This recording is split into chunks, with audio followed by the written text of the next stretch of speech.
Dengan ini saya memohon kebesaran hati Bapak Prabowo Subianto, Bapak Gibran, Bapak Sugiono.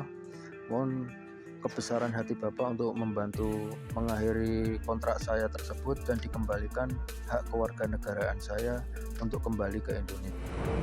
Keinginan ex-marinir Satria Artakumbara ingin pulang usai bergabung sebagai tentara bayaran. Rusia menuai sejumlah protes. Meski Presiden Prabowo Subianto melalui Kemenlu sudah berkomunikasi.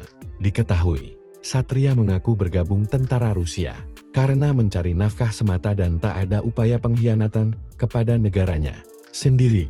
Dia mengaku rindu kepada anak istrinya. Namun kontrak dengan Kementerian Pertahanan Rusia membuatnya tak bisa pulang dan hanya Presiden Prabowo yang bisa. Namun, Wakil Ketua Komisi 13 DPR RI, Andreas Hugo Pareira heran, ada mantan marinir TNI yang bergabung dengan pasukan negara lain dan berperang untuk negara lain. Ia menilai ini pelanggaran fatal dan ia curiga.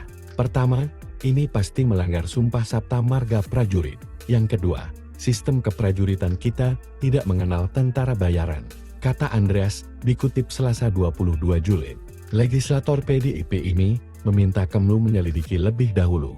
Kemlu dan terutama institusi Marinir Kesatuan dari Manasan.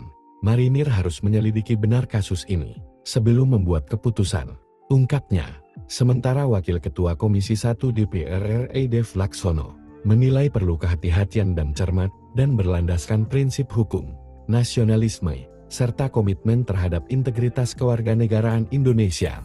Sebab, kesetiaan terhadap NKRI merupakan yang utama dalam proses pengembalian status WNI sebab Satria memiliki latar belakang militer, sehingga loyalitas menjadi aspek penting dalam verifikasi. Kami mendukung koordinasi antara Kemenkumham, Kemenlu, dan Mabes TNI untuk menetapkan langkah hukum dan administrasi yang sesuai.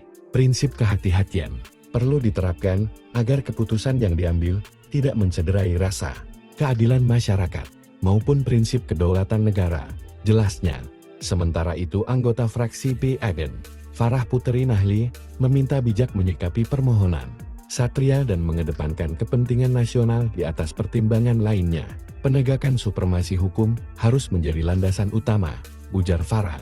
Ia menyinggung pengadilan militer 28 Jakarta memecat ex-marinir itu secara tidak hormat dan memvonisnya 1 tahun penjara lantaran terbukti melakukan desersi sejak 13 Juni tahun 2022.